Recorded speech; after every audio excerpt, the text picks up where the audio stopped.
Hello YouTube, take two. Try it again. Hello YouTube, this is take two here. My voice is cracking. Okay, we're gonna restore our little mallet. This just wooden dowel from a Home Supply, but this is a piece of mulberry. We'll show you there where we super glued it, but this just strips of an old sanding belt, different widths. It's pretty simple. This thing's kind of oblong. It's not really round right here, so we're going to take some more off. But this is all you got to do. Do this till you can't stand doing it anymore. And like on here, you take a thinner strip. Okay. If you really want to get aggressive, go around it like this. I bet you can hear the difference. Now listen. It's really hard to pull, but it'll dig. Just don't let it overlap like I did. And then you can finish off like this. So that's basically what I'm going to do. But let's show you the damage to it. We lied about our super glue the other day. We put the top on. We ended up chopping the nozzle off because it plugged up.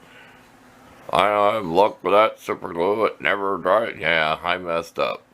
See what that split way back in there? I was really aggressive using this on something. And I just let it drip down onto there. And this has been drying for probably about a half hour. I just want you to see the damage.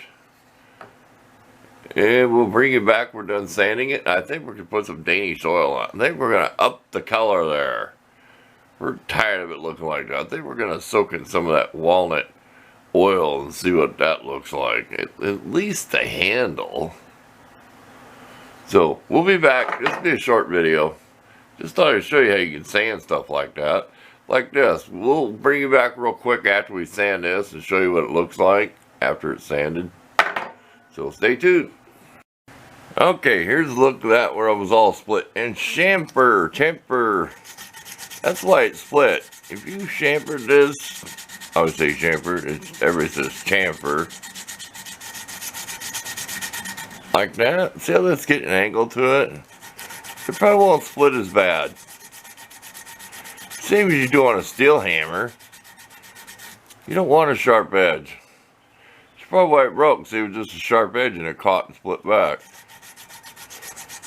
It's like the end of your axe handle. You're always pounding on when you put the head on you. You know you always do this to it. There. I think I showed enough of that. And I always promote the drywall screen. It does work good. You can sit there and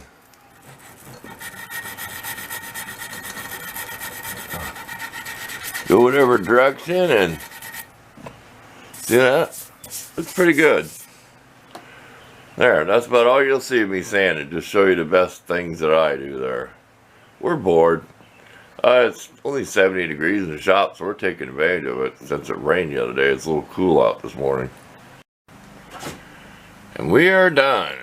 We got the Watco Danish oil on the handle and just pure linseed oil. We got just a few drops out of the can. I don't know if we'll ever find any more of that again.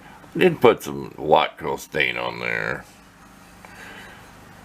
A couple coats, let about 15 minutes between each time. I just wanted to keep the mulberry wood there. There you go. Ready to work with the wood chisels again. So, thanks for watching.